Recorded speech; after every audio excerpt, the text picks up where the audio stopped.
Welcome to the webinar, Balance for Blind Adults, Support and Tech Training. And this webinar is hosted by the Network of Assistive Technologists on this Friday, the 16th day of July, 2021. We are joined today by Deborah Gold and Doug Poirier from Balance. By way of introduction, Dr. Deborah Gold brings more than 16 years of experience to the position of Executive Director at Balance. Most recently, she served as the National Director of Research and Program Development with the Canadian National Institute for the Blind. For the past 20 years, Doug Poirier has been with Balance, where he currently serves as their Assistive Technology Lead. And Doug has been supporting blind adults for over 30 years. So welcome, Deborah and Doug. Thank you both for joining us today. And with that said, I do want to hand over the screen sharing to the two of you today and allow you to begin our presentation. Hello, everybody. It's a pleasure to be here. Yes, I'm Deborah, Executive Director at Balance for Blind Adults. We are in Toronto, Ontario, and we mainly serve clients in the city of Toronto. It's wonderful to see that you're putting where you are, where you work, and also where you're located into the chat. It's great to see that we even have international attendance. Balance, through me, is a member of Vision Serve Alliance. So for those of you in the States, you might know that organization. It is an international organization that of vision serving organizations in all kinds of areas: guide dog schools, rehabilitation centers, technology training centers, and schools for the blind. Among them, it's a 125 member organization, and Balance is the only Canadian member. So hello and welcome to you all.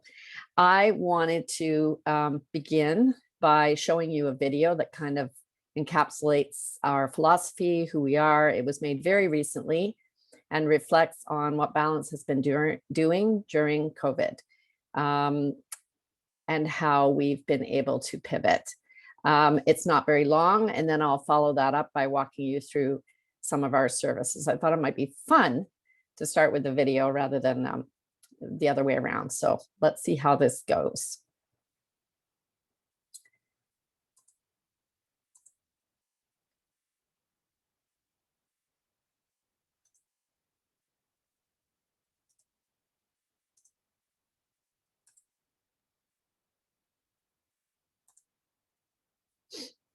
Oh, I have to, excuse me while I get this so I can see it.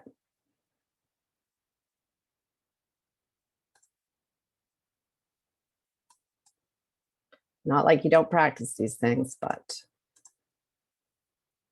sometimes. Here we go. Enjoy. At the start of the pandemic, community organizations struggled to adapt to the new realities of operating during an uncertain time. But for Balance for Blind Adults, a Toronto-based organization offering services to the blind community, they took that challenge head on, as Deborah Gold, Executive Director, explains. We knew on Friday, March 13th, 2020, that we would have to close our physical doors over the weekend through a lot of chatting with all my staff. And by Monday, we were up and running pretty much to provide remote training, particularly with assistive technology. So we were able to pivot very quickly. We also, over that weekend, made a decision to implement a new service called the Telesupport Team, where we would call and do check-ins with our clients to see how they were doing and what they needed. The emphasis on communication and contact was greatly appreciated by client Zebra Sehan. Whenever I call them, they are answering right away. Whenever I need help, our executive director is also in touch with me. Everything was good. Beyond keeping connected with their clients, Balance saw an opportunity to expand their services. Quite early on, also decided that something had to be done about having fun during this time. So we've added a lot of arts programs this year, and we're hoping to continue them. So we have a music appreciation program. We have a vocal coaching program. We have a creative writing workshop. So we're very hopeful to keep expanding these arts-based opportunities for our clients. And Zara took full advantage, enjoying the connection she made with others from the community. Balance was a great help, and I joined lots of group activities. Maybe motivated me, and I know that I was not the only person who have these challenges. For client Bob Biggs, these workshops filled a newly created void. I miss getting out and going around, seeing people, having a lunch with them, but we have to do what we have to do for the time being. The Zoom workshop enabled me to carry on. Balance's success has come from their adaptability and the introduction of new services, including a campaign surrounding the vaccine rollout, as Deborah explains.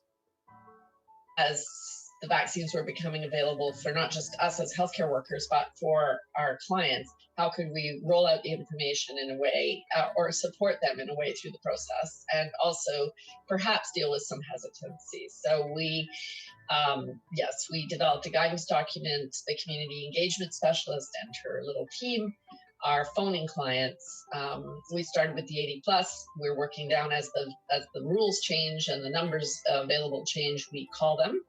And we're looking for people who need help to book, potentially need help to get to an appointment, and then the third one, help at the appointment. With the response the organization has received from their clients, it's no surprise the online services won't be going away anytime soon. We've learned so much about how to provide remote services, and we believe there's a place for offering both in-person and online. Of course, as humans, we want that social interaction. For people who are blind, sometimes it's not that easy to get out. It's not that easy to get across the city. It's not that easy to take transit. It's not that easy to find your way to a new location. So we want to, continue to provide some of this. Balance for Blind Adults has thrived because they have been there when their clients needed them most. Something that gives Bob comfort as he looks towards the future. I've been lucky when it comes to navigating. I have some peripheral vision. My central vision is shot, but I have peripheral vision. As that fades, and it is fading over the years, I know I'm going to need more and more help. So I'll be looking to Balance, and I know they're there.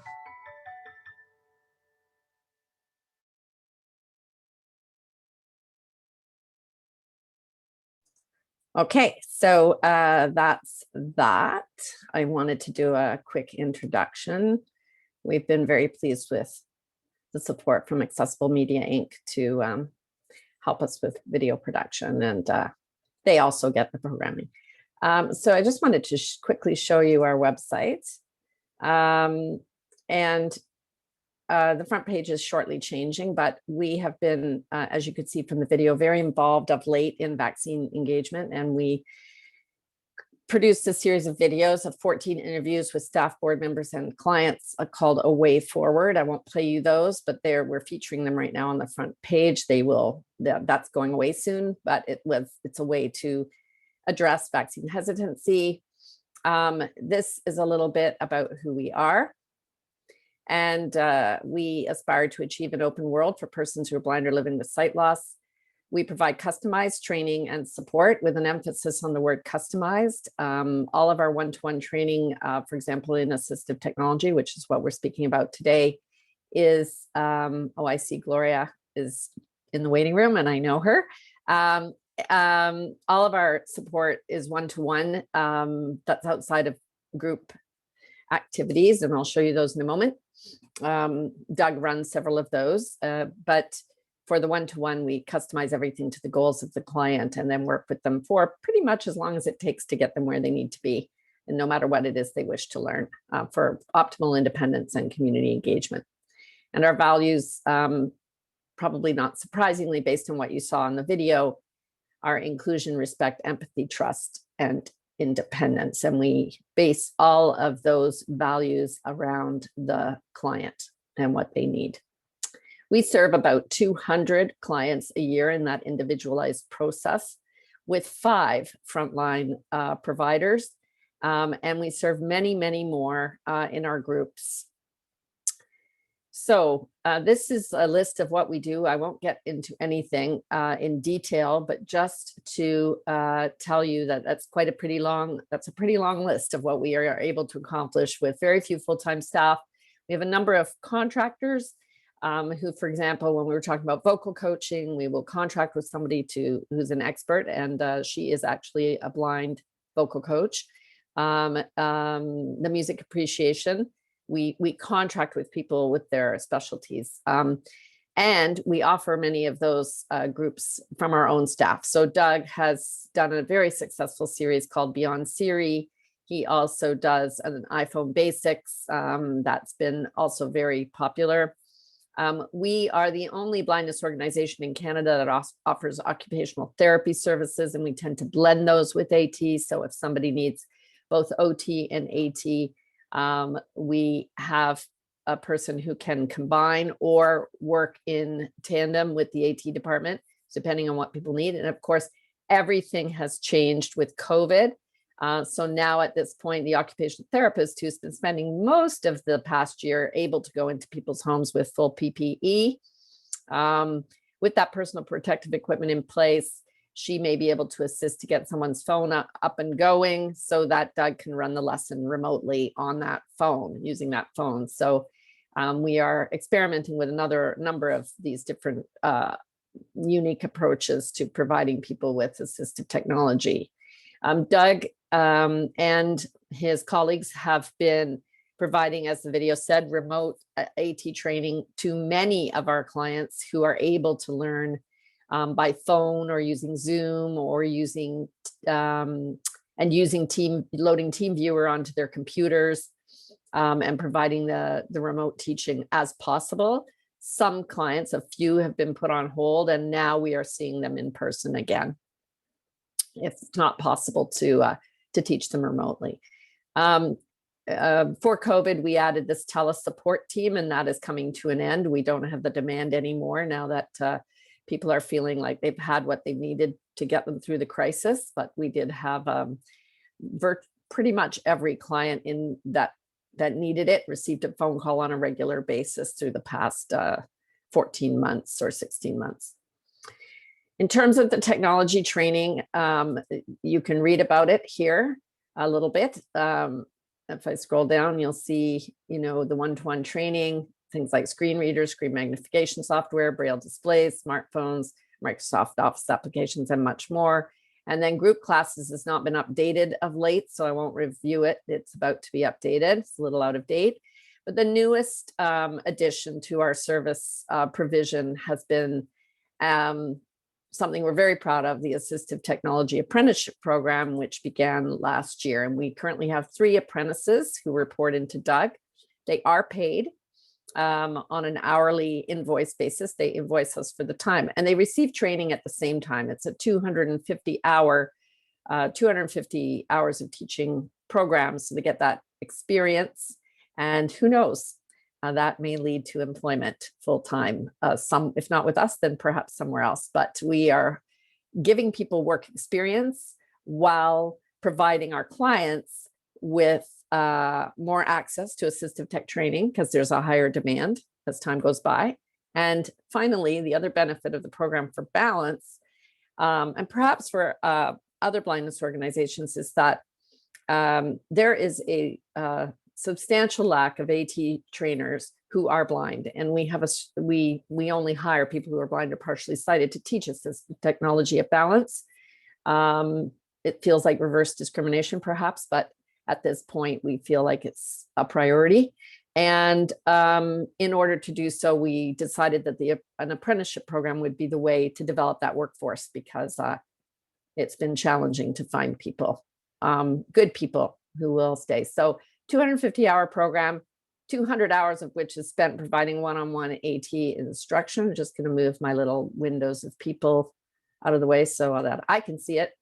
To both new and less competent users of assistive technology software and or hardware. I just thought it was a lot easier to run you through the website, familiarize you with it so you can come back to it, than to create a PowerPoint presentation that would be real pretty, but would still have to take you back to the website for more information. So now we just get to see the website. Our groups and events calendar, Doug says he's very proud of it. He will tell you that he's going to be on in a few minutes. It's the most accessible to blind people that you can find out there. And it is color coded for those who care about colors. When you hover over a group, I think it's supposed to work. Watch, it's not working. When you click on it, sorry, I thought it was hover. When you click on it, you get a full expansion description of exactly what that group. So I clicked on postural alignment and yoga with Fazia, and you get a full description of how to register, but as well the background of the instructor and so on. So there you have it. We have a program that may not be on the calendar just yet. If you know people who might be interested in learning about Soundscape, we've run this for several years now, 2 to 3 years, and now we're going to be doing it as an outdoor program very soon. So if you have questions about that, please pop them in the chat. And we're collecting questions as we go through this presentation, and Doug can tell you a bit more about the technology groups. So I think that was all that was on my list for this moment. I guess the main takeaway I'd like you to have is that 2 things. Well, before I give you the main takeaway, I didn't cover our social enterprise. There's not much about it on our website. It entails sensitivity training and also customer service training if you've got people who are blind or partially sighted that you are serving. So we will come out or do remotely. We have a package. It's $200 an hour, involves 3 instructors, and is customized to the teams, to the people who are asking us for it. It's not, we're working on a marketing plan for it. So, it's not polished in terms of what you would hear about it in advance, but I do have a little brochure that I send out that explains what we do. People have been very happy with it. And we have trained Service Canada, the new building that went in North York, Toronto Public Library staff, and some other groups here are listed on that page. So if you're interested in that, or something like it at the school or university where you are, we are happy to help as we can. And we can help more now that we all are used to working on Zoom. We can provide remote training as needed without having to drive all the way to Ottawa or wherever. So that used to be limited to Toronto and is no longer. And then the main takeaway, as you can see, I think you're kind of hearing that Balance has a very holistic approach. We don't use that word in our mission or vision, but in fact, we are very oriented to the whole person. So for example, you may have spotted in our groups or under our services that we provide a great deal of mental health support to our clients. So we have a sharing space support group that's facilitated by a professional social worker and allows people to safely talk about the challenges they're experiencing through an anti-ableism lens. We have referral to individual counseling. We support people in seeking community resources they may need around housing, challenges with poverty, challenges with employment, school, higher education, etc. So we really try to look at the needs of the entire person. Okay, so Doug, I'm going to say over to you. If anyone has questions for me, I guess this might be a good time for a quick question break, either live or in the chat. What do you think, Doug Mantle? I've not seen anything in the chat yet. If anybody would like to unmute themselves and ask by voice prior to getting into Doug Poirier's presentation here with regards to the assistive technology supports and tools and methods of training, if there's anything that you have heard from Deborah that you'd like to add in, Deborah, and or if there's anything that you're you're wanting in preparation to put in for Doug Poirier, that would be great. I noticed that Linda has her microphone unmuted, so go ahead, Linda. Just a quick question, Deborah. What is your funding source? I realize some of it's fee-for-service contracts, but for that is not, just wondering, is it federal, provincial? How do you? Yeah, we're navigate? provincially funded by Ontario Health. It used to be called the Toronto Central LHIN or the LHINs. And that changed on April 1st, but it's the Ministry of Health that gives us our core funding. And then the rest of our, and you can find this out under our funding on the website. The rest of our funding comes through grants and donations. Those are the other diversified revenue streams. Social enterprise is very small by comparison. And we do very little fee for service. We used to do more, but it becomes complicated, and we will do it. So example is we've helped a couple of university professors over the years who had internal funding from their college or university to support getting help from us. And we provided that training if we can assist them. So, but we don't do it. We don't seek it. No, thank you for asking. So we are a charity, a not-for-profit organization. You can see the donate button on our website. And if you are interested in supporting our work, we invite you to donate to Balance. Okay, and I should mention that we used to be about, when I arrived 5 years ago, we were about 97 to 98% dependent on that Ministry of Health funding. And I'm very pleased to say that in the past 5 years, that dependence has dropped to about 84% because of the increase in our ability to write and receive grants and to increase our fundraising and donations, sponsorships, etc. Well, thank you, Linda, and thank you, Deborah. And again, just before we get into Doug Poirier's presentation, part of the presentation, if there's anybody else who would like to unmute and ask any questions or provide comments, otherwise to put them into the chat as well. And I think just putting them into the chat as you go would be great for us. I can monitor for Doug, and he's got a lot of material to cover, so maybe put them in as we go. Exactly. All right. And Great. we do want to get to Doug, and apologize up front here for everybody for the confusion of the two Dougs, but when you've got a name as special and important as we do, we had to try and duplicate it here for you. So so the impressive Doug is about to come on here and show us some of the assistive technology tools and training options that are out there. So I think we're ready to hand it over to Doug Poirier, are we, Deborah? Sorry, I was on mute. Classic Zoom moment. Absolutely. I already did. There you go. Perfect. All righty, Doug, you're up.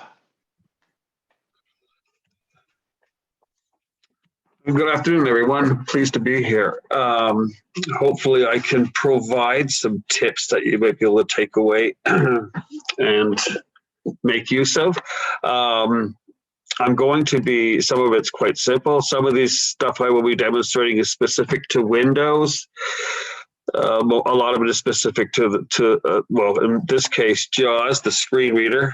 I will also, if time allows, we'll be demonstrating the Mac as well, a little bit on the Mac. So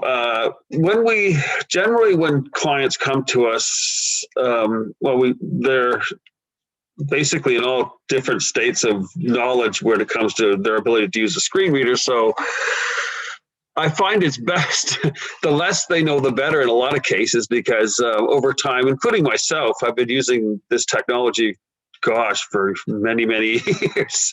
It's changed over the years, and it changed a lot, and fortunately it's gotten a lot better. But the point is that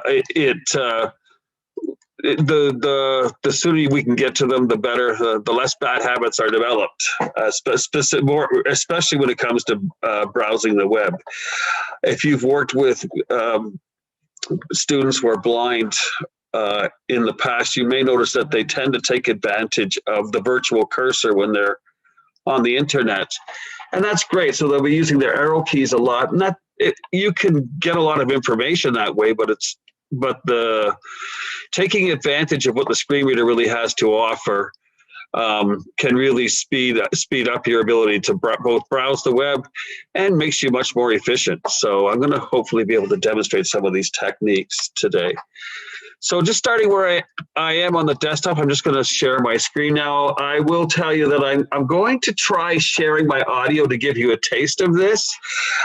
So you might want to turn your volume down before I share the screen. And if it doesn't seem to work out that well, then I'll turn the audio off, but just to get a sense of it. So just bear with me for a second. Okay, so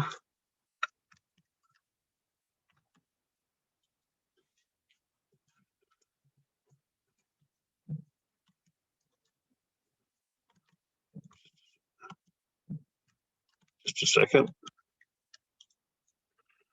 Okay. Oh, just a second. Just give me 1 second. Okay. Okay. For some reason, my Windows being. Okay. There we are.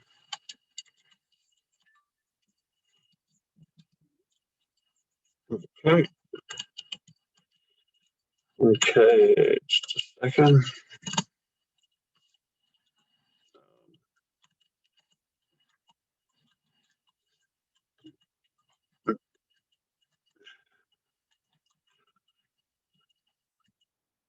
Okay. Is that sound coming through? I'm not sure. No, what we see, Doug, is your window, your home screen of your computer. Okay, just a second for some.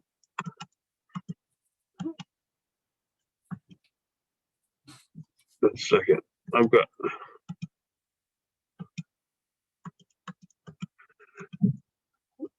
I've got an issue here where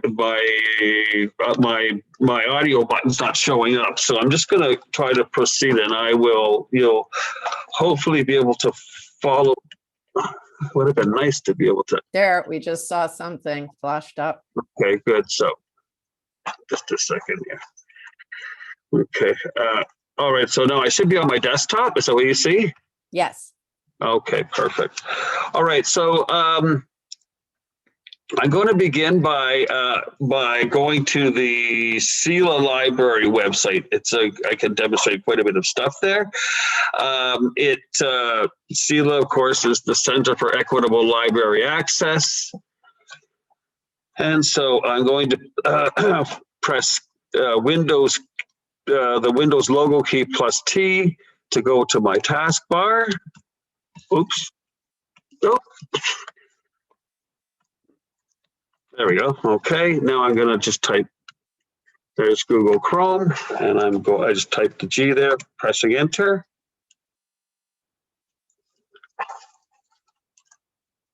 Okay, I'm just going to,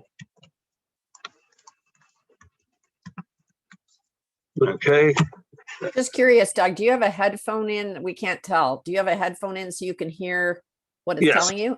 Okay. Yes, I can. Sorry, yes. Oh, I see it now. I see your headphones now. I thought it wasn't too much feedback. Yeah, it was. As long as you can hear us as well. Okay, great. Yeah. Oh, yeah. Okay. So here's the CELA website. So I'm going to find the login button. And to do that, I'm going to take advantage of the JAWS HTML keystroke. So I'm going to press B for button till I find the login button. Is there a way to play it so that we can hear it as well, or you're saying that's but not possible? But I can't find the share audio button. It was there, but with all these other things that are connected, I'm not seeing it at all. I'll take one more look. I think if you take out your earphone from the computer while you do the demo. Well, that might work. That might work too. You're right. That might work. Let's see. Leaving menus, vertical bar. Can you hear that? Vertical bar cell main menu. Yes. Okay, that's a good idea. That'll work as well. Okay. All right. Okay, so I'm gonna again press B to go to the login button. Accessibility preferences button. Menu. So that's not it. So I'll press B again. Skip the search button. Account button. There's my account button. So that's probably where login is going to be. If you use the internet enough, you would be able. You could assume a lot of this stuff, obviously. So I'm going to press enter. Enter account menu button expanded. That expands that. I'm using JAWS 2021, by the way, just so it is the latest version of JAWS, which obviously is the best one out there. So Register login for access list. Register. Resident login. I'm just pressing the down arrow, and I'm going to press enter. Enter. Register login. And there's the login. You heard. I don't know if you heard that pop or not, but that indicates that there's an edit field there. So I'm going to type my 155946. I hope that's it. Password. No. Star.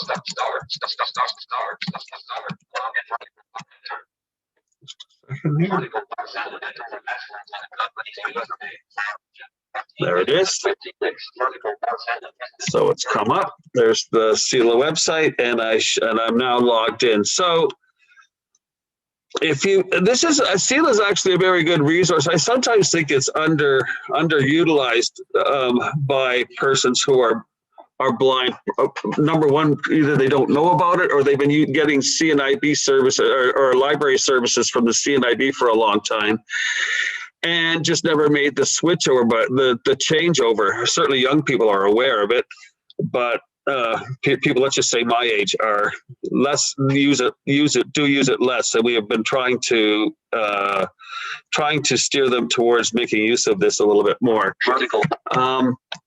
So I'm going to go to back to my Accessibility preferences. well, first of all, I've been using buttons, because a lot of this stuff is you get access using buttons, but you can also, of course, use your headings with the letter H. Feature titles heading level 2. There's a heading level 2. And of course, with the headings, you can have up to 6 different levels of headings. Think of headings as titles and subtitles, of course. And if correct HTML is used, and that's important because I have seen it used at times not correctly, and of course it's just as emphasis text, and it really throws the screen readers off. But Sorry, Doug, quick note for you.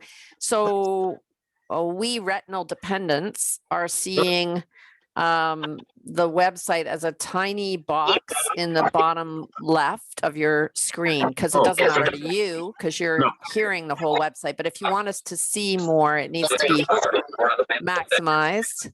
Level 2. Thank you. And then there's also a pop-up box that states HP client security. Do you see that that's there? Let me see that. No, I don't. Let me just minimize this for a second. Windows N, leaving menus, desktop, Windows D, Microsoft Dashboard, Control, this No, I don't see that. Okay, that's okay. It doesn't matter. It was like HP client security, remember, or no thanks. Yeah. And when we see those things, we click them out of the way because they block our view. It doesn't matter to you, then it doesn't matter to us. If I find it, I'll get rid of it. If I come across it, I'll get rid of it. All right. Okay. They should make those things accessible. I'm going back on mute now. Yeah. Okay. So, I am logged in. So again, I was demonstrating headings with the letter H.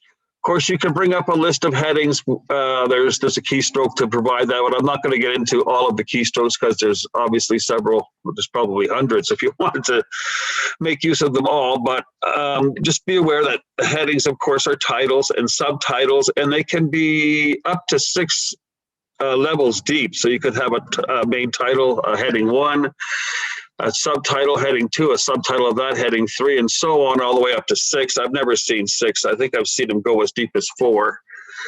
So I'll just press H. Center for access heading level 1. There's the heading level 1. And if I press H again, feature titles heading level 2. So you can see you go to level 2. And of course, I also have control using the numbers 1 through 6. Obviously, 1 referring to level 1 headings and 6 referring to level 6. There is no level 6 here, so 6 won't work. But if I press 2, the number 2, check it out, heading level 2. Using cell heading level 2. So it's only going to provide me with level 2 headings as long as I press 2. If I press 3, No more headings at level 3 in section. okay, so no more levels at level 3 in section, and there's none there. So there's one. There's a level 3 in the choices. I'm just pressing a number 3, so it's a quicker way even to get access to the headings. Okay, so that's using numbers 1 through 6, which will provide direct access to headings 1 through 6, providing there are up to 6 anyway. Let's say that. Okay, so I'm going to go to the search. Accessibility preferences button and search button. Okay. Enter main region, search button. Result is very search that enter vertical bars and search by title author. Okay. Search by title author or keyword edit. Enter main region. Okay, there we go. And I'm going to, let's just see, we'll just put in something. So let's put in John Grisham. Okay. Resultants, the research that enter vertical bar resultants. I guess that's French with a bad English accent. Okay, so I just breadcrumb heading level 2. Use the headings to go to the title search results. Same page link, jump to filters. The verb heading level 2. And here we are. I'm using headings again. Heading level 2 link. Extended Christmas heading level 2 link. Okay. Level 2 this was one I did want to read, so let's just see here. So that I've got that selected, and I'm just going to press the letter C now to go to the pull down, the combo box, which will allow me to make my format choice. Combo box, choose a format. So main region list with Daisy audio left parent, CD right parent. So that's the old CDs where they would send it to you. Daisy audio left parent, direct to player right parent. Direct to player, which allows you to set it up and such, and then you can download it to your device, and I'll show that in a second. Daisy audio left parent, zip right parent. And then the Daisy Audio Zip, which is a local zip copy of the file, which you can play on a Daisy player, which is local on your machine. By the way, JAWS does come with a Daisy player. If you're not aware, it's FS Reader. I think it's 3.0 now. FS Reader, Freedom Scientific, that's their Daisy player, which you can use. So I'm going to go with direct to player, since that's the common. Most of us now are carrying around portable devices, and therefore we tend to want to listen to our books or reading material, etc., on our phones. So we'll just select where to go here. Combo box, Daisy audio left parent, direct to player right parent. Okay, I'm going to push the get it button. Get it confirmation type of left button. Okay.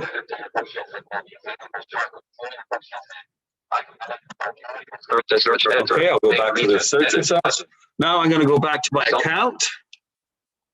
Accessibility preferences button. Left search button. Left parent show your get it button. Left parent show resultants. There is escape. There we go. Sorry. There we are. Search button. Left parent button. Okay. I'm just going to go back here. Sorry, I was going back. Resultants the reach left parent button. Okay, why is this not changing? I'm getting really slow. Resultants accessibility to all list of same page links to content. Okay, just a second. Accessibility preferences button. Accessibility search button. Left parent show full summary right enter. Okay. Great power is not on this game. What is this? Step 4. Menu. This meeting is being recorded. Hang on, I'm just gonna, yeah. Sorry, excuse me. I wonder if it would be helpful at this point, because you've demoed a little bit of how you do it yourself. Do you want to just address briefly how you would teach this to one of our clients? Yes, or how you typically teach this? Yes, exactly. So what I would normally do is we would go to JAWS comes with an extensive Help Facility, which demonstrates, and you may have heard of this Surfs Up. I was going to get to that. Just something's weird with my web today. This was all working fine this one. Just a second. So what I would... That's a classic experience. Yeah, I know. Okay. So Microsoft Store button. I'm just going to go here. Windows M desktop. Not selected FS Reader 3. Okay. J, JAWS. Okay, so I'm going to... There we are. JAWS All right. context menu options. So I'm going to go to the JAWS Help Facility. So on the internet, for example, JAWS comes with a facility called Surfs Up. You may have heard of it, and it provides basically all of the tools that you would use when browsing the internet. Now, it's a little bit complicated to use at first, particularly those who are new to JAWS, but once you get them over past the basics, they can pretty much go through it, provided they're patient and they don't get frustrated. So let's just a second. No, technical web resource. Okay. Technical W3 trading left Let's go here. There we are, right there. This,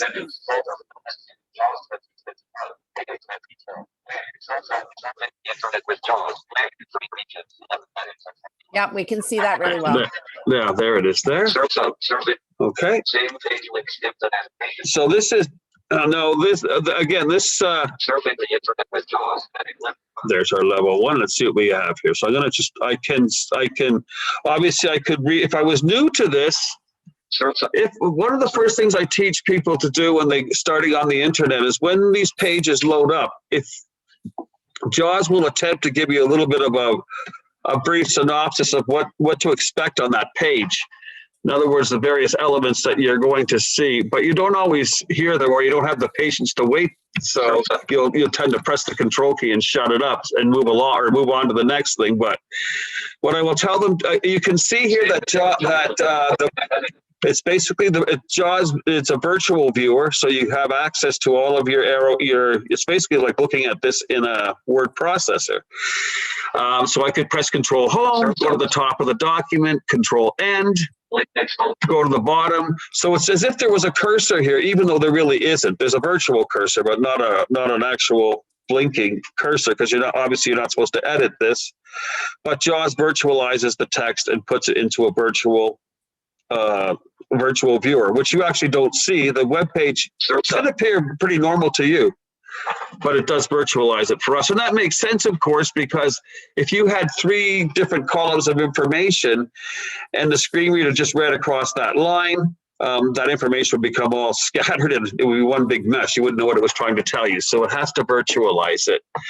So I get them to go to the top of the document by pressing Control Home.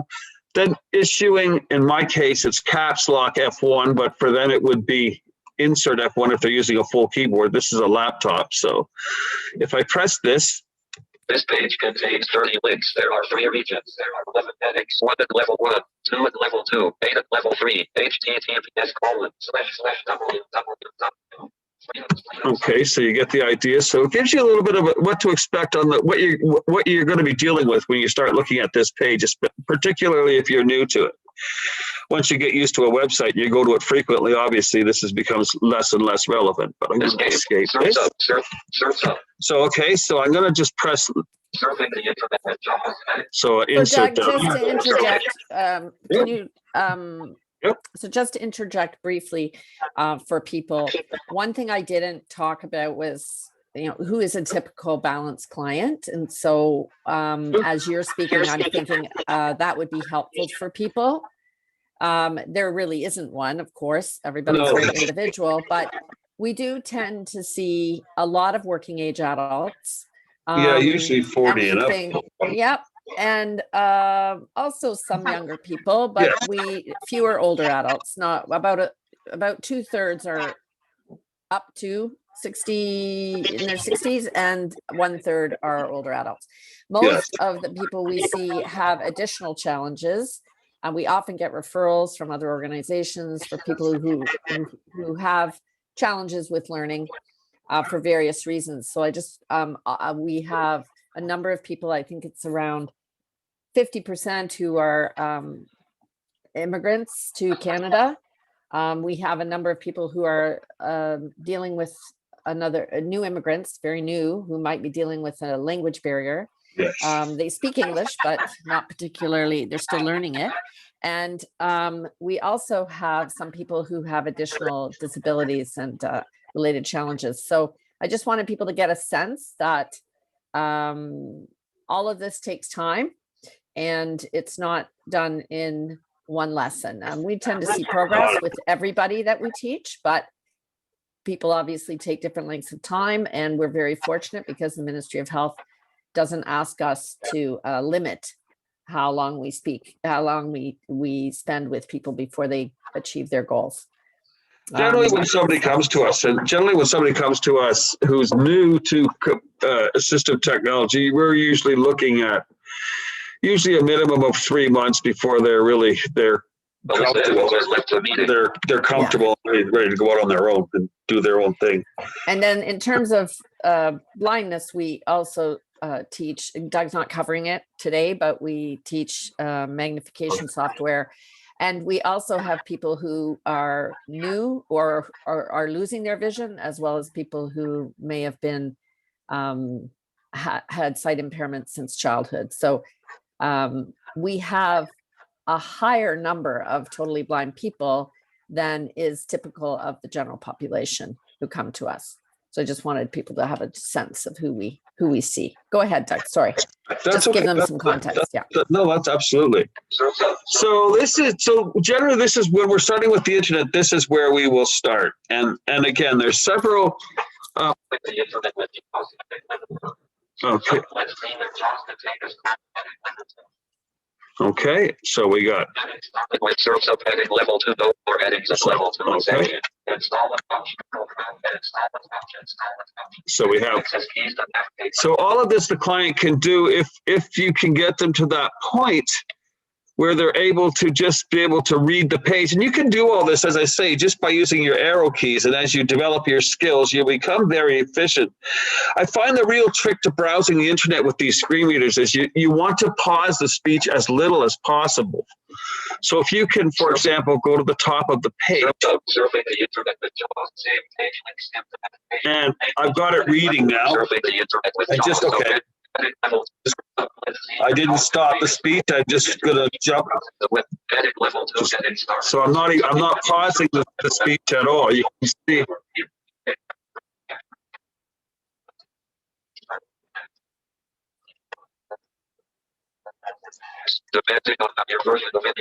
And this is good because this is how we do it. We usually it usually involves using 2 windows, so they're also developing the skills of switching between windows, which is important. Everything is keyboard based, obviously, so you're using your Alt Tab commands, your Control Tab commands, depending on what you're doing. So it's the commands, the HTML commands that come up in this tutorial are actually, it does demonstrate them all, and there are several of them. Basically, there's one almost pretty much for every letter of the alphabet, and they all perform specific tasks. F for form, E for edit, and so on. They make, most of them make sense. B for button, A for radio button, because R is for region, etc. But once they start to get that in their heads by basically making a few notes and reviewing, going over it for a couple of weeks, most of them, once they've gone through it, they're quite comfortable.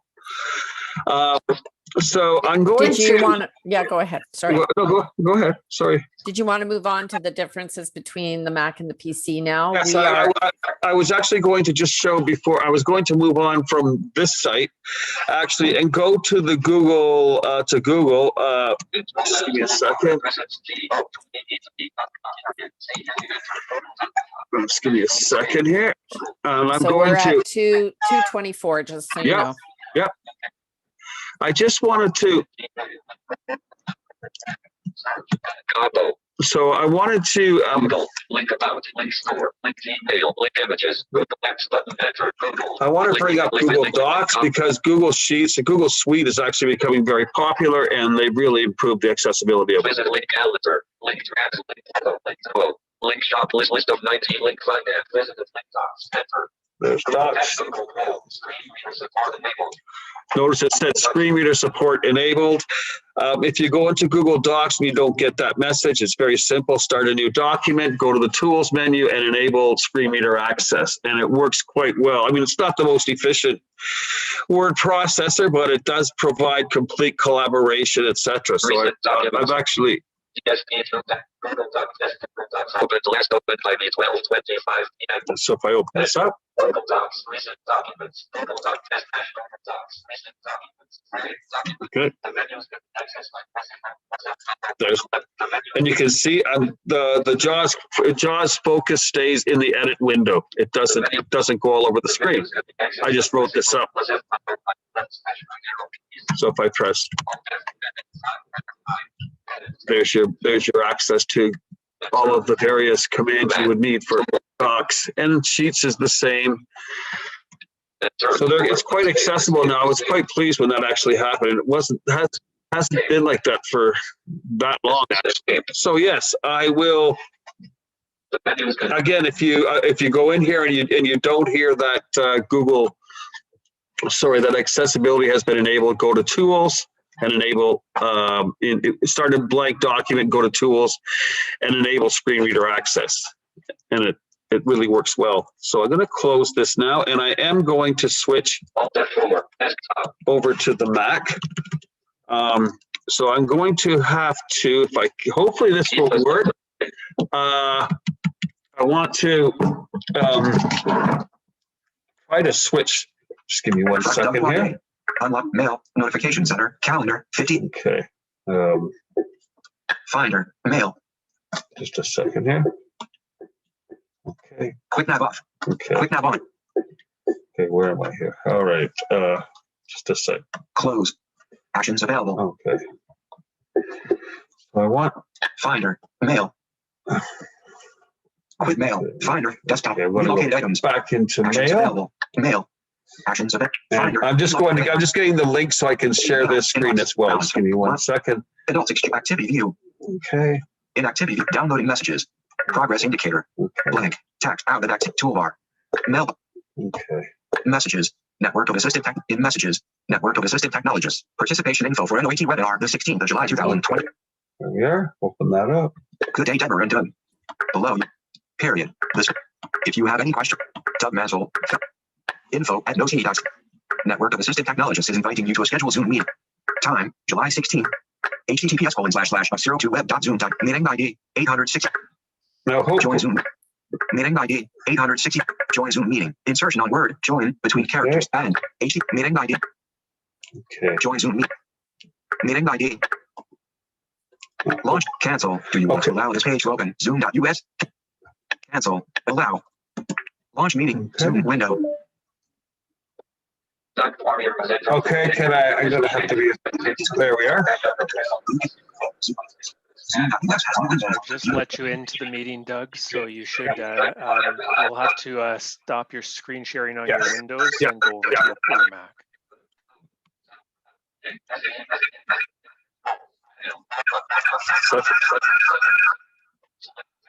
Yeah, some feedback.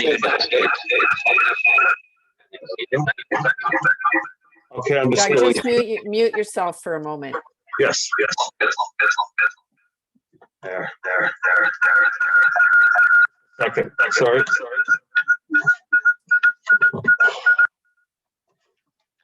Here we go. Okay, Doug, what we see, you're still not muted. Your video's off. I know. Give me 1 second. I know. I was hoping this would die.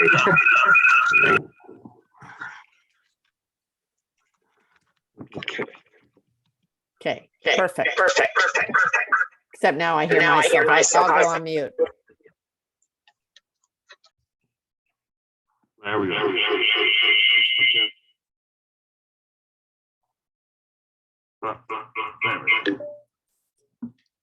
Okay, can you still hear me? Yes, we can. Okay, good. Okay, there we go. All right, bear with me for a second here while I get my sound back. All right, okay. You're not sharing screen No, anymore. I know. Doug. Hold on, just give me one Okay, second. just, I just wanted to know if you knew. VoiceOver on Zoom. Who can see this transcript? Close. Okay, there we are. Chat. 2. Home. 1 Okay. of chat. Safari. Mail. Finder. Zoom.us. Meetings. Contacts. Search. Zoom. No upcut table. My personal meeting ID. PMI. Okay. Select a window or an application that you want to share. System sharing screen list box. One item selected. Share sound. Unchecked. Checked. Button. Optimize for VIP share. Desktop 1. Application. Zoom.us. Zoom share toolbar window. System dialog. There You we are go. screen sharing. Zoom.us Is it has new system sharing now? dialog. Yes. Audio submenu. Mute. Okay, so you should hear the sound. Audio as well as submenu. This that was Mute. wasn't hidden from me. So okay, so this is the Mac. Doc. Mail. Action. Some people Available. prefer Mail. it. I find what I find is a lot of people are, I shouldn't say, a lot of people love to try it. Those who have grown up with Windows or who have used Windows for a number of years, when they go to the Mac, they do find it is quite different, and it really is quite different. Actually, it's a completely different animal. The popularity of the iPhone Calendar. Actions available. has made the people want to try the Mac, and once they get a taste of the Mac, they realize it's not Actions really available. iOS at all. It's a completely different. Mail. Contacts. Safari. But you can see Actions that available. it is. Escape. the Escape. thing about it, of Zoom.us. course, is Zoom that share the toolbar window. System accessibility dialog. is built Mute. into it. Desktop. Desktop. There's my desktop. Action. Relocated item. I Relocated can items. get to the dock, no problem. Doc. Safari. Contacts. Mail. Calendar. Notes. You can see that Actions moving available. across. Reminders. Maps. Photos. Messages. FaceTime. Pages. If I Actions go, available. If I go to my Zoom. Trash. Down. Separator. Plugin launcher. Zoom.us. I'll Actions go available. back here. Zoom.us. Zoom window. 875-58712. Start. Copy invitation. There's our- Edit. Close. Okay. Minimize. Full. Home. 1 of chat. 2 of 4. Sir. Recent. Zoom. Doug Poirier. Presenting. Pro account. Refresh. So you can see that it's Upcoming meetings. 1 of 2. Completely Schedule. accessible. This. No upcoming meetings. At least Table. here it is. 875-587. My personal meeting ID. PMI. Okay. 875. Start. Finder. Safari. I So can- are you Safari. saying, Launch meeting. sorry, Zoom Doug, window. Yep. English. quick question. Yep. Are you, everyone's going to figure out that Deborah doesn't know that much about assistive technology, but I'm okay because I'm the executive director. I don't really need to know that much. Mail, And I get 1, to ask 4, mail, innocent 12. questions, naive questions. So are you saying that the Mac doesn't use JAWS? It has its own No, built-in. it's using VoiceOver. Okay, It's 'cause it its sounds own better to screen me reader than called JAWS. VoiceOver. Yeah. Okay, thank you. It's the same.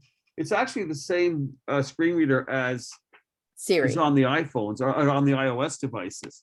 Actually, Ah. all Apple products do have VoiceOver built into it. Even the Apple Yes. TV, they all do. So you don't need JAWS. You don't need JAWS. That's the Okay, big thank you. advantage of it. The Macs themselves do cost a little bit more, but you do save the cost of a screen reader.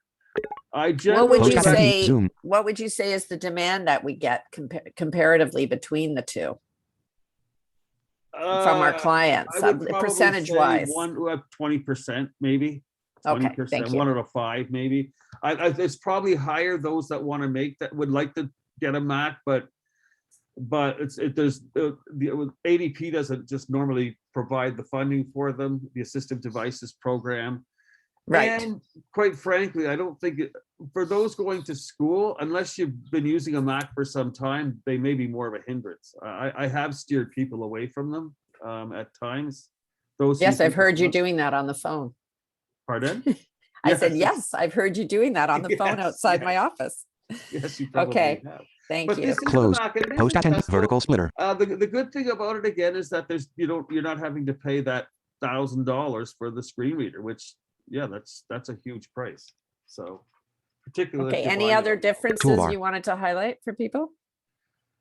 Well, I think the biggest with the Mac, the Mac works with the principle of interacting with various spots, various places on the screen, whereas you have to actually turn that interaction on and off. And I think that's the thing that people find the most difficult until they get used to it, if they get used to it. In other words, JAWS just seems to, other screen readers on the Windows-based screen readers, there's very little interaction by the screen reader user to read specific parts of the screen, whereas with the Mac, you're constantly Full screen.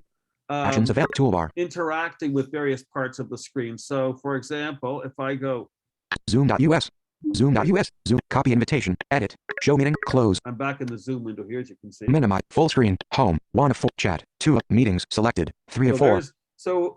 Contacts. These are the 4 of 4. tabs. Recent searches. Zoom. Doug. Refresh. Upcoming meetings. 1 of 2. Switch. Schedule. No upcoming meeting. Table. 875-587-1218. So here's the table. If I wanted to interact, you have to interact with it. So you. Quick nav on. In table. Now I'm in the 875-587. table. Now the focus will remain in that table until I stop My personal range. interacting with this. Out of This is a very table. small table with just No upcoming meeting. Schedule. This item has a help tag. Upcoming meetings. Refresh. But yeah, so the trick is to know that you're going to have to constantly be interacting and stop interacting with various elements of the screen, and you have to do that manually. There is a touchpad. Trackpad commander on. Upcoming meetings. Schedule. No upcoming meeting. Schedule. Upcoming. Refresh. Zoom. Doug. Search. Recent search. Contacts. 4 meetings. Chat. 2 of 4. Home. 1 of 4. So that's kind of cool. You can turn it on. Trackpad or commander off. as you wish. So I love the Mac. I actually, what I tell people generally is that if you're using it, and some people are really, really good with the Mac. I don't want to take anything away from them. But I always tell people if it's a great home computer, but if you're going to school, you might want to think twice. That's all, because a lot of the educational stuff is still Windows based, or it does work with the Mac, but you may have some accessibility issues at times, more so than you're going to with Windows. And there's already enough to deal with there. So that is pretty much all I have. I know Deborah was going to demonstrate. Actually, I think what we're going, do you want to say anything about Seeing AI before I go? Say that actually, Deborah's going to demonstrate Seeing AI. I was going to use the phone to do it and share the screen, but it might become too much. So we found a video that does a great job with it. Seeing AI is a suite of applications developed by Microsoft. It provides a whole number of services. You can read small business cards, View options. regular documents. Press here to see your You double can click. read View options. barcode information. You can, you can read barcode information. You can, you can read barcode information. You can even get a light. For myself, I'm totally blind, so I don't see light, which is, it doesn't sound very significant, but for me it is. For example, if I turn a computer on and nothing happens, I don't know if is the thing even on or not. I can't hear nothing, so obviously it's not working properly or whatever, but I don't even know if it's on. It even has a light utility that I can hold up, and at least if the screen's lit up, I'll be able to obtain that information based on what's in that suite of applications. So it's a great product, and even better, it's free. Microsoft developed it and it's free, and it's on your iPhone. Go figure. Okay, so can people hear me? Can you hear me? Yep, everything's good, Deborah. Okay, thanks, because my toolbar disappeared suddenly and I went into a complete panic.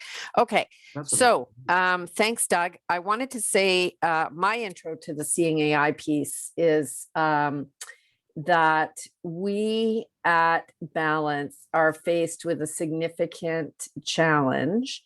Here we go. We're faced with a significant challenge in this field, and many of you on the call may have experienced this as well, where one of the, at least in Canada, I know some of you are not in Canada, but at least in Canada, one of the responses to the need for technology for people who are blind or partially sighted has been to start campaigns to put phones into people's hands with very little to no training backup. And the reason I raise this is because, Doug will tell you, I'm telling you, but he's already probably said it, I don't know, a million times if he said it once, that the phone is his number one. Do you want to say it, Doug? Number one piece of number one go-to device always now for access to really the world, to information, to connection, to everything. And it is that way for many of us, but even more so for blind people, because it has so much power to it, in the palm, literally in the palm of your hand, or on your wrist if you have a watch.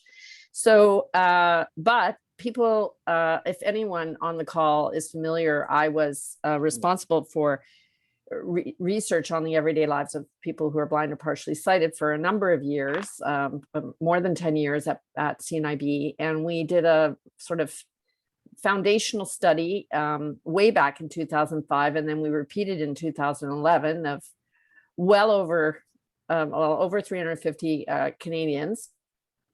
And one of the many findings around people's needs was that they said that they needed training in how to use technology. And this was all ages, from young adults all the way to senior citizens. So it is a shame to see that opportunity hasn't grown as it should have, as the technology has. And Balance kind of is here to say that we'd like to be to continue to be that resource, and we need a lot more of it. So in that vein, Doug wanted to show you how Seeing AI works, and we think the best way to do that is to play this little video. Narrates the world around you. Designed for the blind and low vision community, this app harnesses the power of AI to open up the visual world and describe nearby people, text, and objects. So right now, I'll launch the Seeing AI app. Now there's a set of options along the bottom to be able to choose from. I have short text, document, product, person, currency, and others. I'll start with short text. This allows me to point my phone at any text like this. All out of fruits. And you apples, can point it and it'll bananas, read it out loud. Oranges. Now I'm going to switch to document. This allows me to take a photo of a page and then run OCR. So here's a paper here. Bottom left corner not I get visible. feedback on how to center. Hold steady. Processing. Takes a photo, and now I can read this out loud. The study of Earth's landforms is called physical geography. So just take a photo of any piece of paper or a book, it runs OCR, and it can read it out loud. At the bottom, I can make the fonts bigger or smaller just by tapping right there. So you can get a sense, and it highlights the word as it reads it out loud. Next, we'll go to product. I'll click here. Product. Now I can hold my phone up to any UPC symbol like in a store. Process. Rich chocolate hot cocoa mix. Rich chocolate. And it'll quickly tell me exactly what product that is. Baking powder. So baking powder and hot chocolate. So this is really useful if you are wanting to be in a store or in your pantry like I am here and identify different products just by their UPC symbol. Now we'll go to person. Person. The person feature lets you take a photo, and Seeing AI will identify the person and the face and be able to give an estimate on the age and characteristics and description of that person. It's pretty amazing. Let's try it. Face near top, mic near center. Process. 49-year-old man with gray hair looking happy. Hey, it's pretty close. I'm almost 49, but it allows you to take a picture of someone. And I can save that photo. Now this works with currency as well. I've turned on the currency switch below, and I can hold out different dollar types. Let's watch Seeing AI. $1 US. $1. Let's try this one. $5 US. $5. Okay, let's try this one. $20 US. Wow. Now there's a little flag here in the lower right, American flag. I click this, and I can change the currency. Let's try Canadian. Let's put our friend Elizabeth out there to see if Seeing AI gets it. 20 Canadian dollars. Pretty good stuff. Next up, we'll try scene. And so if I click scene, I can take a photo of a scene, and it can try and describe it based on AI. So we'll take a photo here. Processing. Probably a guitar next to a bookshelf. Pretty good. Let's try another one. Processing. A desk with a laptop computer sitting on top of a wooden table. Very nice. Let's try one more. Processing. A living room filled with furniture and a fireplace. Pretty nice. Okay, those are different scenes. You can do indoor or outdoor. Now we'll do color. So if I click on color, it will use the camera's lens and gauge what the color is. So let's click color. this. Brown and green. Green. Brown. Brown. So this will do color. So this is really nice Brown to and explore gray. the colors of the area Brown. with your phone. Handwriting. Next up, we're going to Preview. do handwriting. This is in preview. I can take a photo like this, and it will use OCR immediately. Processing. This is my handwriting. And it will read it out loud. Pretty incredible. Lastly, we'll do light. Now, this is useful if you want to understand and gauge how light or dark it is in a particular room. For the blind and low vision community, this can be very important.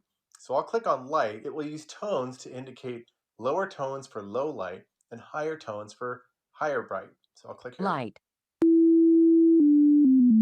now it's going to get brighter as I point here. And higher. And then I'll go back down.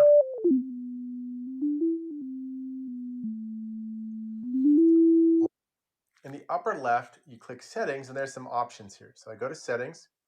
I can configure Siri shortcuts, haptic touch shortcuts.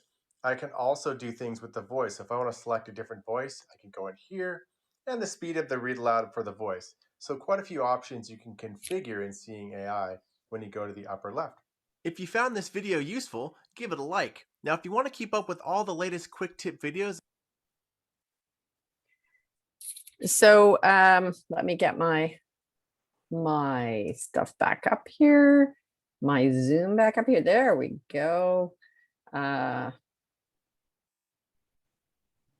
think I'm not going to come off of screen share just yet because we wanted to, well, I can stop sharing for the moment and then it'll be easier. Good, we're holding at 15 participants. I just wanted to engage you guys a little bit in the chat. If you could let us know if you've heard of Seeing AI or used it. Quick little note, doesn't have to be long. We just want to know you're still out there listening to us and you are excited about what you're hearing today. Doug, are you finding that that you're using Seeing AI, you're teaching Seeing AI a lot right now? Yes. Yes. Most certainly. Yeah. Go ahead. Yeah, people really take to it. We've also familiarized people with a number of other apps. So it's great to hear you've heard of it. And I hope that that little video kind of demonstrated how it works. So, and I hope it wasn't too repetitive for those of you who are familiar with it. But as we said, the phone is so useful, but a lot of people just don't, they come to us not knowing about these opportunities, and their feedback to us is that it's very helpful. Having heard of it, great. We invite you that if you have students or people you're working with who are blind or living with low sight, and that you mention things like this to them. They probably do have phones, but have they thought about using Seeing AI to help them through their school life? If you're working, I see some of you are working on universities and college campuses.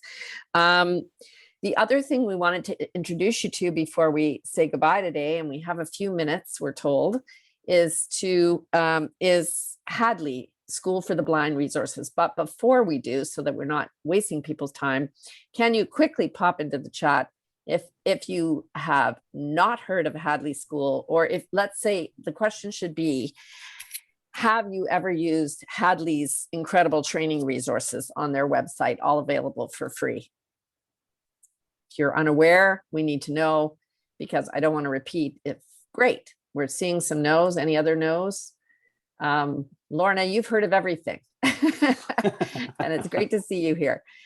Okay, we're getting some unawares. So let's have a quick look at what Hadley offers.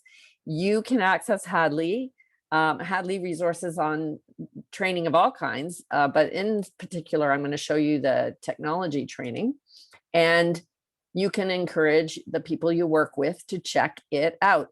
Balance has a great relationship with Hadley, and we are encouraging our clients to check it out. We are starting to integrate the Hadley videos into our training, and they are going to soon be an integral part of our apprenticeship program, as well as we will be running groups on the Hadley resources so that we can make better use of our time, be more efficient, have a group in the room, in the Zoom room, or the real room, where we will demonstrate and then have people discuss, try, and then demonstrate again. So we're looking for your ideas as well. So here we go. And I think, do I need to screen share again? I think I do. Share screen, share sound, share. Okay. I want out of this Hadley. Here we go. Can you see that, Doug Mantle? Yeah, that's coming through. I am logged into my account. In order to access Hadley's full suite of videos, you must establish a Hadley account.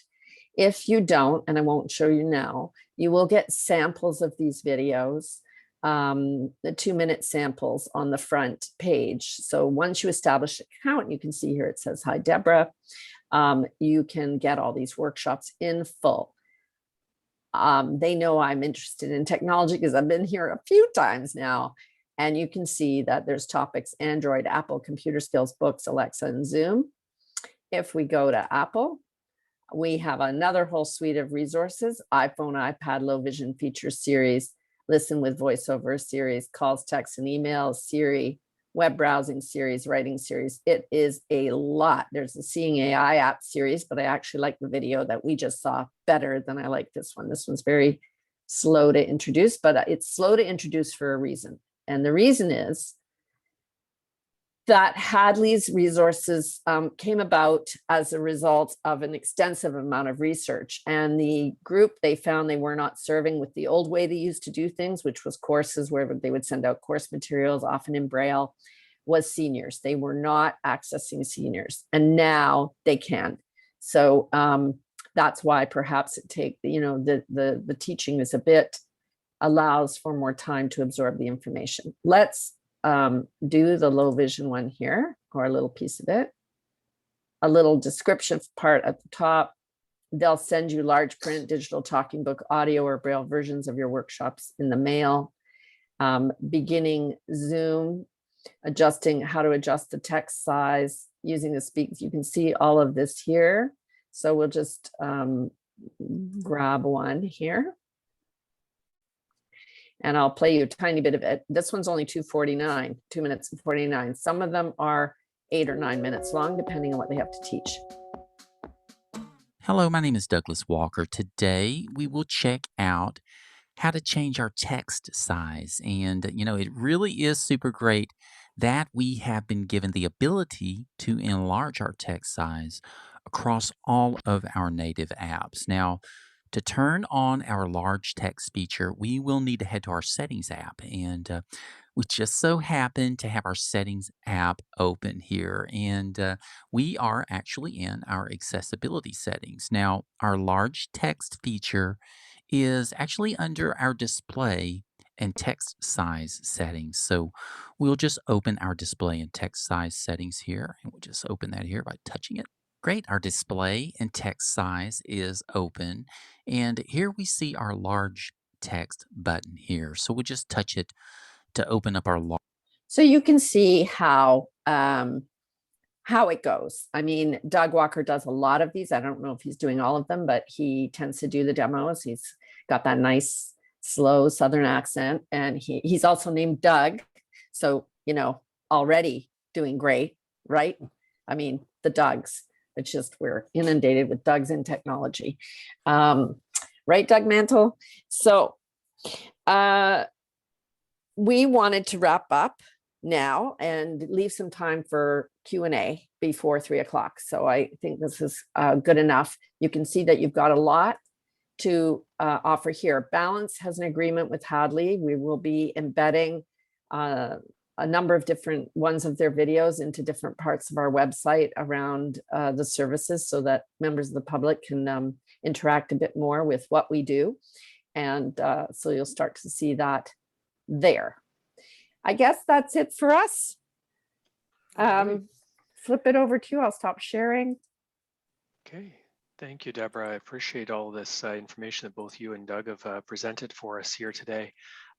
Just as you're saying, we are wrapping up here, and while we do so, remind everybody that to put your questions or comments into the chat in Zoom, and or to unmute your microphone, and we'll be happy to bring you on so that you can ask your questions by voice. And yes, I did sense a theme here with the Doug name. I don't know. There must be something to it. The other side of it is, Deborah, there's not too many people who call me by my full name unless they're actually mad at me or I've done something wrong. So it's a pleasure to have you calling me by my full name and not be the case of being in trouble. So. Well, I have to distinguish between the two Dougs. Exactly. Although there's many degrees of separation between the two of us, and most importantly, as we've seen here today, Doug Poirier, the amount of information and knowledge and skills that you have going on with regards to the AT for those who are blind or with vision impairments is phenomenal. We've only seen a sampling of it here today, and the services that Balance offers. I'm just a reminder for people, put your questions, comments in the chat here or unmute, but I'm going to start us off with one question. Is Balance is Toronto-based, Toronto, Ontario, Canada, and I'm really curious on what the restrictions are, if any, as to your geographical limitations for providing service to clients. Yeah, at the moment, for the one-to-one service, we are making exceptions to the Toronto need based on the demand. So we are not in a huge amount of demand right now. However, because of our funding through the Ministry of Health in Ontario, we want to say we'd love to help. We can make referrals within other provinces to resources that might be in those provinces where technology training is available. For example, in Halifax, I believe the CNIB does provide. So it just depends on where you are. And we can help as best we can to assist. For our groups, we have been allowing participation through COVID. We've got somebody who checks in, who attends regularly to some of our groups from Saskatchewan. We've had attendance from out east. So it just there's also another person who's been attending regularly from Montreal. So people find out about us. We don't really want to turn you away, but we are a little bit limited because we're not a national organization. However, we're happy that you might know about us. And if you have somebody that you really feel needs our assistance, at least for a short time, we can see what we can do to help them. If not ourselves, we will help them find some training within their own community, or at least in their own province within Canada. And we do not serve anyone outside of the country at this time. Okay. Okay, great. And Lorna, I think, is in your service area, so there's no question about that. Yeah, Lorna has referred to us before. Yeah. And the question, Lorna, about remote training versus in-person training, it depends on the needs of the client. We are doing a blended form of service right now. We are available to do both, i.e. either. And there's no wait. There's no real wait list. Well, there's a bit of a wait, but it's not really a wait list. Doug's about to go on vacation. He supervises the apprentices. Person may be assigned an apprentice. So one of our apprentices specializes only in the phone and is blind herself. But if the person has low vision, again, there's no wait list. Our current low vision teacher is on contract and is actually in Montreal and is teaching remotely. We have a lot of different systems set up. So you need to encourage the person to call the office, and we will take it from there to see how we can help. Okay. And Doug, there's another question, Doug Poirier, does seeing AI describe pictures in a document? Doug, are you there? I'm sorry. I'm sorry, I missed that. Was that? You're does very seeing low, but... AI describe pictures in a document? It's pretty interesting. There is a feature that you can enable once you've taken the picture, where you can actually, seeing AI will attempt to take the picture apart. In other words, show you the specific pieces of the picture. It's still, I guess, a bit experimental, but it's actually pretty amazing. I haven't used it in a while, but you actually once you've taken the picture, you enable this feature and it will actually try to describe to you where in the photo these images are. It's pretty amazing, actually. Was that the question? Yes, that's great. Yep. Okay. All right. So just we are wrapping up here. I don't see any other questions added into the chat at this point. There's some thank yous and such coming in, and also just not seeing any microphones unmuted. But if there is anybody who wants to ask a question by voice or make a contribution or a comment, just one. Thank you, Deborah, for adding in the websites for Hadley as well as for Balance into the chat there. And just out of curiosity, is the Hadley account, when you create it, I think you mentioned that is free? Yes, absolutely, entirely free, and being accessed from around the world, according to Hadley. English-speaking countries, they are just starting to work on which language they'll move towards for getting them in other languages. There seems to be a lot of interest. I think they said there was quite a lot of interest from China, so they may be working on one or more of the Chinese languages. I think they're also looking at Spanish, but nothing in French yet. Okay. All right. That's and yeah, it is a great resource, a great free resource, helpful to teachers, instructors, as well as students. Exactly. It looks like just the small sampling that you were able to share with us today, it's definitely something that, as an assistive technologist, and I'm sure Doug would agree with Doug, that we should definitely be making use of and recommending that to those that we work with and support, as well as for our own knowledge and own training. Yes, exactly. We've had our instructors have found it useful when you want to assign homework and you want it to be a little more interesting than what you might be able to do, provide them, practice this over and over again. We have begun to help people to find the resource and assign it, and then say, work with this for the next week or so, and I'll see you next week after you've practiced a certain number of times and listened and tried it. Yeah, very helpful. Great, and I think, Doug, you were agreeing with us in the background there. Were there any additional information that you wanted to add there? No, other than just to say it's a great resource. It's totally packed full of stuff, and I know certainly it hasn't only been our assistive technology people that have taken advantage or looked at some of that stuff on the Hadley site. I know our O&M instructors have, so there's a lot of stuff on there, tons of stuff related to blindness. And just for those who might not know, the O&M is orientation and mobility, if I'm not mistaken. That's correct. Yep. Okay. Independent travel. Yeah. Okay. Perfect. All right. The YouTube link I just put in is for the Seeing AI tutorial, but if you Google Seeing AI tutorial, it will come up. Okay. Perfect. And these links and resources we'll be sharing in the replay as well. And the replay will potentially take a little longer to get out because I have to figure out how to do some captioning of voiceover and JAWS and human voice as well. So is that a service that Balance offers? Because I'm willing to pay.